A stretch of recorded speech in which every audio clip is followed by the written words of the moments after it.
الحمد لله وحده لا شريك له والصلاة والسلام على من لا رسول ولا نبي بعده أما بعد فقد قال الله سبحانه وتعالى في الكلام المجيد والفرقان الحميد فأعوذ بالله من الشيطان الرجيم بسم الله الرحمن الرحيم الله الصمد صدق الله مولانا العظيم اللهم صل على محمد وعلى آل محمد كما صليت على إبراهيم وعلى آل إبراهيم إنك حميد مجيد اللهم بارك على محمد وعلى آل محمد كما باركت على إبراهيم وعلى آل إبراهيم إنك حميد مجيد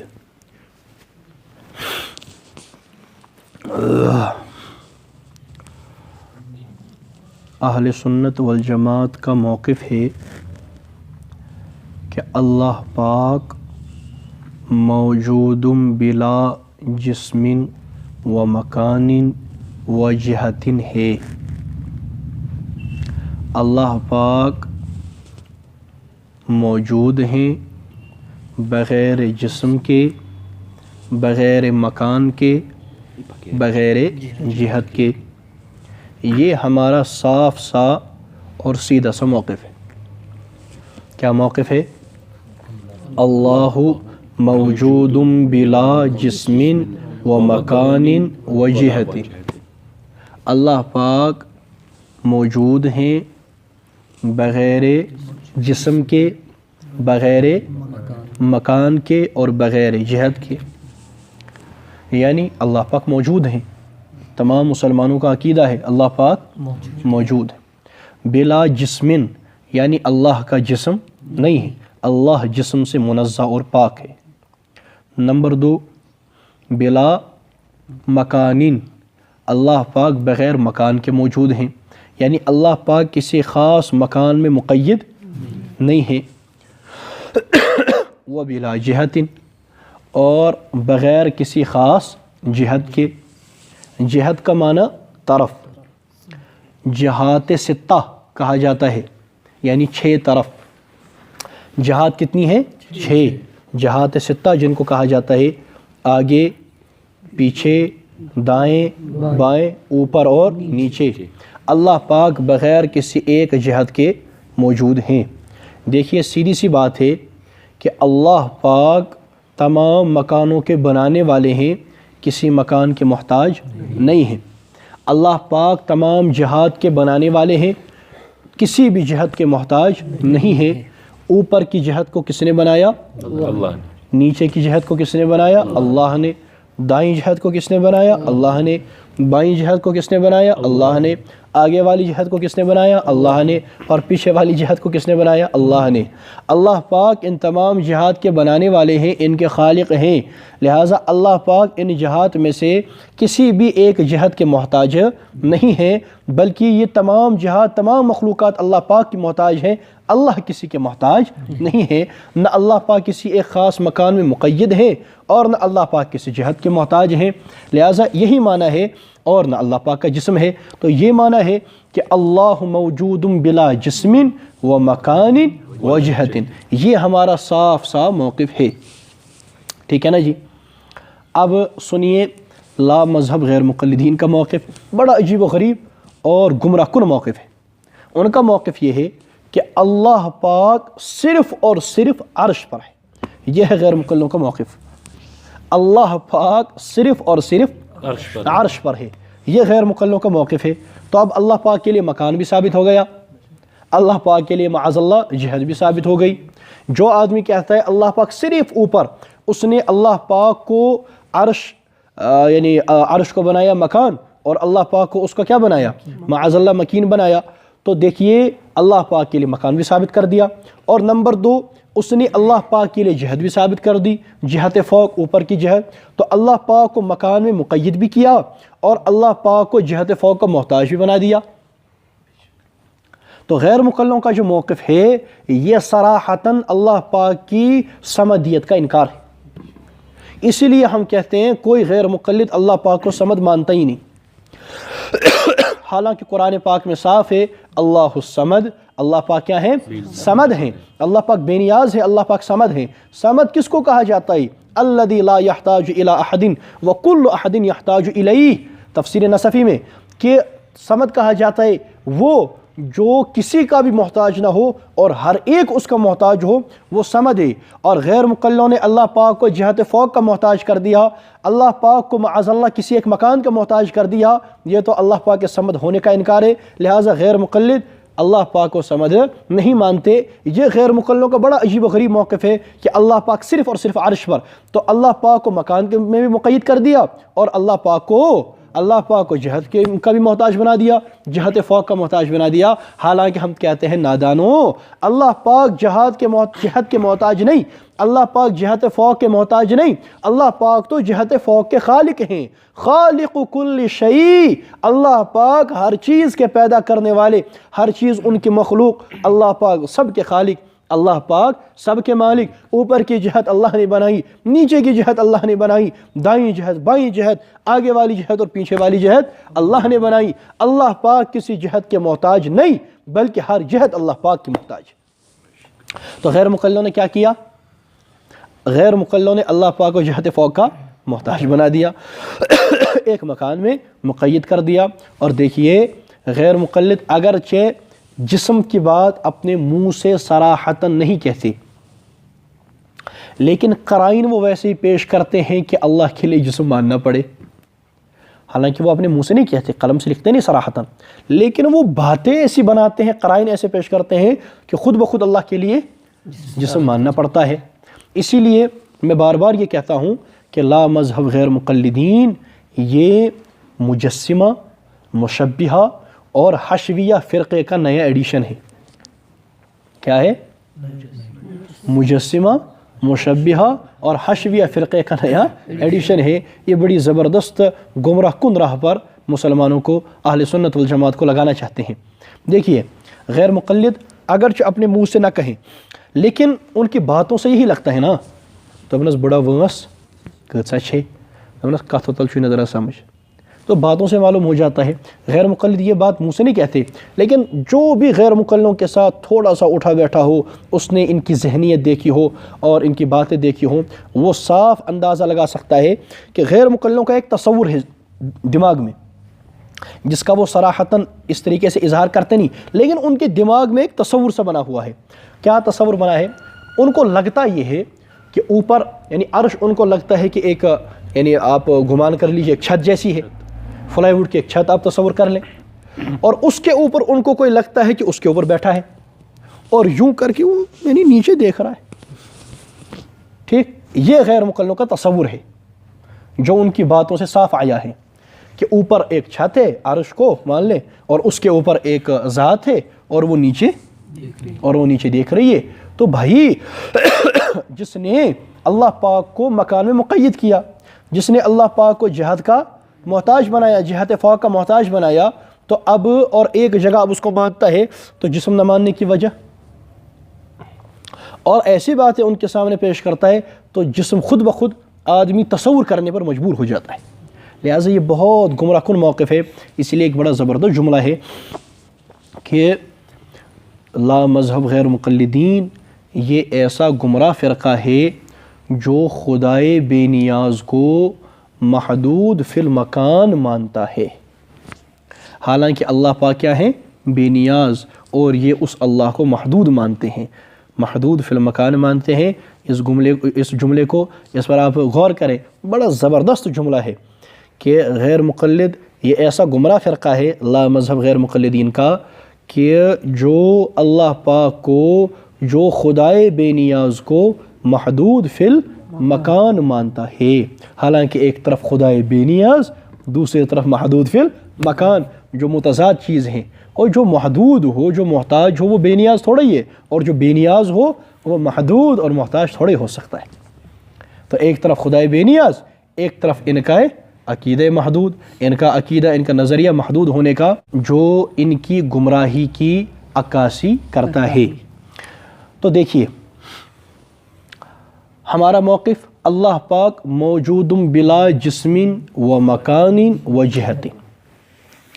آسان الفاظ میں اللہ پاک ہر کسی کے ساتھ ہے، اللہ پاک ہر کسی کے، عام عوام کو سمجھانے کے لیے آسان الفاظ میں اللہ پاک ہر کسی کے ساتھ ہے۔ وہ کسی خاص مکان میں مقید نہیں، وہ کسی خاص جہت میں مقید نہیں، اور اللہ پاک کا جسم نہیں، وہ ہر کسی کے ساتھ ہے۔ اور صاف ہمارا موقف ہے ان اللہ معنا، اللہ پاک ہمارے ساتھ ہے۔ اور یہ قرآن پاک کی آیت کریمہ ہے، قرآن پاک میں صاف ہے ان اللہ معنا، کہ اللہ پاک ہمارے ساتھ ہے۔ لہٰذا ہم بھی کہتے ہیں ہمارا موقف ان اللہ معنا، کہ اللہ پاک ہمارے ساتھ ہے۔ تو ہمارا موقف کیا ہے؟ اللہ پاک موجود بلا جسم و مکان و جہت ہے، بالفاظ دیگر اللہ پاک ہر کسی کے ساتھ ہے۔ ہم اللہ پاک کی معیت کو مانتے ہیں، معیت ذاتیہ کو مانتے ہیں۔ اب اس کے دلائل آئیے ہم قرآن پاک سے دیکھتے ہیں۔ ایک دلیل مختصر طور پر ہم اس کا تذکرہ کریں گے، سورہ بقرہ آیت نمبر 115، سورۃ بقرہ آیت نمبر 115، اللہ پاک ارشاد فرماتے ہیں، اور یہ آیت نمبر 115 ہے، یہ الف لام میم میں ہے۔ اللہ پاک فرماتے ہیں کہ اعوذ باللہ من الشیطان الرجیم، بسم اللہ الرحمن الرحیم، وللہ المشرق والمغرب فأینما تولوا فثم وجہ اللہ ان اللہ واسع علیم۔ اللہ پاک فرماتے ہیں مشرق بھی اللہ کا، مغرب بھی اللہ کا، تم جہاں کی طرف دیکھو گے وہاں اللہ کا وجہن، وہاں اللہ کا وجہ ہے۔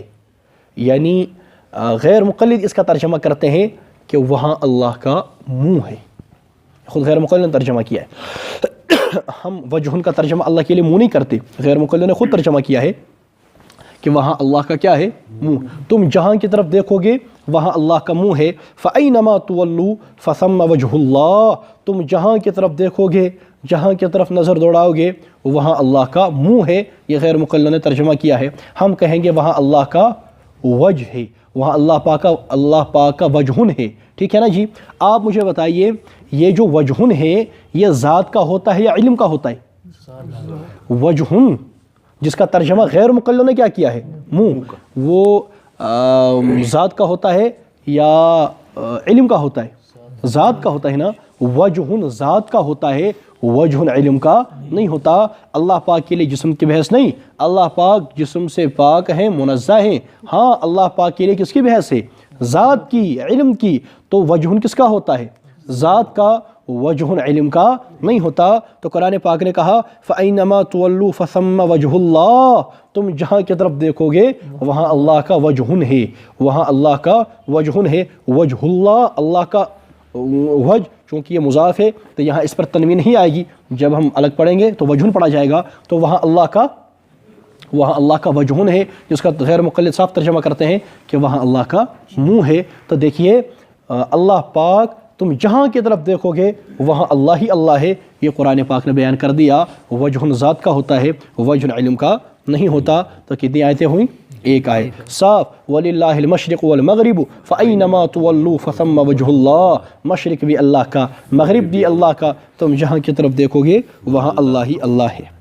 چلیے آگے، نمبر 2، سورہ بقرہ آیت نمبر 186، 186 اللہ پاک فرماتے ہیں وَإِذَا سَأَلَكَ عِبَادِي عَنِّي فَإِنِّي قَرِيبٌ، اور جب میرے بندے آپ سے میرے بارے میں پوچھیں فَإِنِّي قریب، کہ میں تو قریب ہوں۔ تو اللہ پاک کیا ہے؟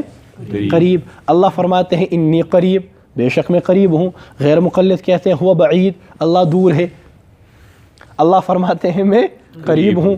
غیر مقلد کہتے ہیں اللہ پاک دور ہے، کیونکہ غیر مقلد کہتے ہیں نا ہم یہاں، اور اللہ پاک کو کہاں رکھ دیا؟ اللہ پاک کو ان کے قول کے مطابق، ان کے عقیدے میں، ان کے نظریے میں کہاں رکھ دیا؟ عرش پر رکھ دیا. صرف اوپر رکھ دیا، صرف عرش پر. کہاں رکھ دیا؟ صرف عرش پر. تو اللہ پاک کو بعید تصور کر لیا. قرآن کہتا ہے فإنی قریب، اور غیر مقلد کہتے ہیں ہوا بعید. قرآن کہتا ہے انی قریب، اہل سنت بھی کہتے ہیں ہوا قریب، اور غیر مقلد کیا کہتے ہیں؟ ہوا بعید. قرآن کہتا ہے انی قریب، اہل سنت کہتے ہیں اللہ قریب، غیر مقلد کہتے ہیں ہوا بعید. اللہ پاک بعید ہے. اللہ پاک ان کو ہدایت نصیب فرمائے. تو دیکھیے قرآن پاک میں ہے وَإِذَا سَأَلَكَ عِبَادِي عَنِّي فَإِنِّي قَرِيب، جب میرے بندے آپ سے میرے بارے میں پوچھے تو یعنی فَإِنِّي قریب، تو پس میں قریب ہوں. تو اللہ پاک فرماتے ہیں کہ میں قریب ہوں. تو یہ کتنی آیتیں ہوئیں؟ یہ 2 آیتیں ہوئی ہیں. چلیے تیسری آیت سورۃ نساء آیت نمبر 126. سورۃ نساء آیت نمبر 126. اس میں اللہ پاک فرماتے ہیں آیت نمبر 126 میں کہا وَكَانَ اللَّهُ بِكُلِّ شَيْءٍ مُحِيطًا، اور اللہ پاک ہر کسی چیز کو محیط ہے. محیط کا معنی احاطے میں لینے والا، یعنی جس نے احاطے میں لیا ہوا ہو، گھیراؤ میں لیا ہوا ہو. اللہ پاک ہر چیز کو محیط ہے. میں بلا تشبیہ سمجھانے کے لیے اس کی مثال دیتا ہوں، میں دیا کرتا ہوں کہ دیکھیے کوئی کاغذ کا ٹکڑا ہے اور یہ میں نے ہاتھ میں رکھ دیا. کاغذ کا مختصر سے ٹکڑا دے دیجیے. یہ کاغذ کا ٹکڑا ہے، ٹھیک ہے نا جی. کاغذ کا ٹکڑا یہ میں نے بند کر کے یہ میں نے ہاتھ میں رکھ دیا اور بالکل اس کو بند کر دیا اور کسی طرف سے یہ کھلا نہیں ہے، تو اس کو کہا جائے گا کہ میرا ہاتھ اس کو محیط ہے. کس کو؟ میرا ہاتھ کاغذ کو محیط ہے، یہ کہا جائے گا. اور اگر تھوڑا سا یہ کھل گیا تو اب یہ کاغذ، یعنی اب میرا ہاتھ اس کو محیط رہا نہیں، کیونکہ اب گھیراؤ رہا نہیں. انڈا ہے نا، انڈا باہر سے اس کو کور ہوتا ہے، ہاں اندر سے زون آسان کاشر پٹ، ٹھیک. تو جب تک یہ انڈا بالکل بند ٹوٹا نہیں تو تب تک کہا جائے گا کہ یہ جو باہر کا کور ہے اس نے یہ اندر جو شے اس کے اندر ہے اس کو محیط ہے. اور اگر تھوڑا سا وہ ٹوٹ گیا، تھوڑا پھوٹ سو ٹھوک لوگ داد یرود و محیط، اب یہ محیط نہیں رہا، ٹھیک ہے نا، کیونکہ ٹوٹ گیا. تو محیط کس کو کہتے ہیں؟ گھیراؤ میں لینا. تو قرآن کہتا ہے وَكَانَ اللَّهُ بِكُلِّ شَيْءٍ مُحِيطًا، یعنی احاطے کا معنی گھیراؤ میں لینا، محیطا گھیراؤ میں اس نے لیا ہے. وَكَانَ اللَّهُ بِكُلِّ شَيْءٍ مُحِيطًا، اور اللہ پاک ہر کسی چیز کو محیط ہے. ہم بھی کہتے ہیں، اہل سنت بھی کہتے ہیں کہ اللہ پاک ہر کسی چیز کو محیط ہے. وَكَانَ اللَّهُ بِكُلِّ شَيْءٍ مُحِيطًا. وَكَانَ اللَّهُ، اللہ وَكَانَ اللَّهُ، اللہ ہر کسی چیز کو محیط ہے. اللہ ہر کسی چیز کو محیط ہے. یہ قرآن صاف کہتا ہے، صراحتاً کہتا ہے وَكَانَ اللَّهُ بِكُلِّ شَيْءٍ مُحِيطًا، اللہ ہر کسی چیز کو محیط ہے. اللہ ہر کسی چیز کو محیط ہے. ہمارا نظریہ بھی اہل سنت والجماعت کا نظریہ کہ اللہ ہر کسی چیز کو محیط ہے. اس کے برعکس قرآن پاک کے خلاف غیر مقلدوں کا نظریہ اللہ پاک صرف اور صرف عرش پر ہے. اللہ پاک ان کو ہدایت نصیب فرمائے. کتنی آیتیں ہوئیں؟ 3. چلیے آگے آیت نمبر 4 سورۃ انعام آیت نمبر 3. سورۃ انعام آیت نمبر 3 وَهُوَ اللَّهُ فِي السَّمَاوَاتِ وَفِي الْأَرْضِ. وَهُوَ اللَّهُ فِي السَّمَاوَاتِ وَفِي الْأَرْضِ، اور اللہ، اور وہ اللہ آسمانوں میں بھی ہے اور زمینوں میں بھی. اللہ پاک آسمانوں میں ہے، اللہ پاک زمینوں میں ہے. یہ صاف ہے. وَهُوَ اللَّهُ فِي السَّمَاوَاتِ وَفِي الْأَرْضِ، اللہ پاک آسمانوں میں، اللہ پاک زمینوں میں. ہمارا نظریہ بھی کہ اللہ پاک آسمانوں میں، اللہ پاک زمینوں میں، ہمارا بھی یہی نظریہ ہے. اس کے برعکس غیر مقلدوں کا نظریہ اللہ پاک صرف عرش پر ہے. قرآن پاک کے پکے ٹھکے منکر ہیں. اچھا چلیے آگے 5ویں آیت سورۃ حدید آیت نمبر 4. سورۃ حدید آیت نمبر 4 جس میں اللہ پاک فرماتے ہیں کہ وَهُوَ مَعَكُمْ أَيْنَمَا كُنْتُمْ. وَهُوَ مَعَكُمْ أَيْنَمَا كُنْتُمْ. اخفا ہوگا کیونکہ نون ساکن کے بعد حروف اخفا میں سے تا آ رہا ہے. وَهُوَ مَعَكُمْ أَيْنَمَا كُنْتُمْ، کیا اور وہ تمہارے ساتھ ہوتا ہے تم جہاں بھی ہوتے ہو. اللہ تمہارے ساتھ ہوتا ہے تم جہاں بھی ہوتے ہو. ہمارا عقیدہ بھی کیا ہم جہاں بھی ہوتے ہیں اللہ ہمارے ساتھ ہوتا ہے.